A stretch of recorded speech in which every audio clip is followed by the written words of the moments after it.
સુરતમાં ફરી એક હીરા વેપારી બન્યો હની ટ્રેપનો શિકાર।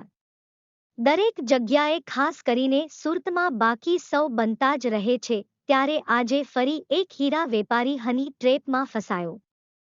હીરાના વેપારીનો પીછો કરતી એક મહિલા વેપારીમાં સંપર્કમાં આવી હતી। મહિલાએ વેપારીને વરાછા વિસ્તારના ભગુનગરના એક મકાનમાં બોલાવ્યો હતો। વેપારી રૂમમાં પ્રવેશતા જ પાટી દરવાજો ખખડાવતા બે ઈસમો આવીને વિડિયો શૂટિંગ કરવા લાગ્યા હતા। આ ટોળકી એ વેપારીની બીવીટી અને રોકડ મળી કુલ ₹1,04,5,000 પડાવ્યા હતા।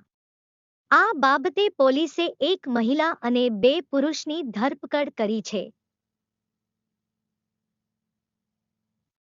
આવા કિસ્સાઓ અવારનવાર બનતા જ રહે છે, ત્યારે આજે ફરી વખત આ કિસ્સો સામે આવ્યો।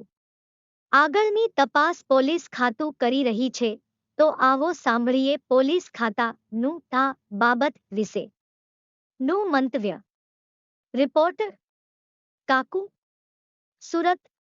વરાછા પોલીસ સ્ટેશનમાં એક મહિલા અને બે વ્યક્તિઓએ હની ટ્રેપ કર્યા અંગેની ફરિયાદ કરતા વરાછા પોલીસે ગુનો નોંધી તપાસ હાથ ધરી અને સદર ગુનાના કામે સમગ્ર હકીકત જોતા એક મહિલા કે જે હાલના ફરિયાદીને પોતે એક્ટિવા લઈ અને પોતાની 4 વ્હીલર લઈ જતા હોય છે, તે વખતે તેમની પાછળ પીછો કરી અને મિત્રતા કેળવી અને એકાંતમાં મળવા માટે બોલાવી અને એ દરમિયાન એના પતિ આવી ગયા તેવું કહી અને વરાછા પોલીસ સ્ટેશનના વિસ્તારમાં એક સોસાયટીમાં તેની જોડેથી બે વીંટી જેની કિંમત ₹1,00,000 તેમજ ₹45,000 રોકડા, એ રીતે ₹1,45,000 તેમની જોડે પડાવી લીધેલા।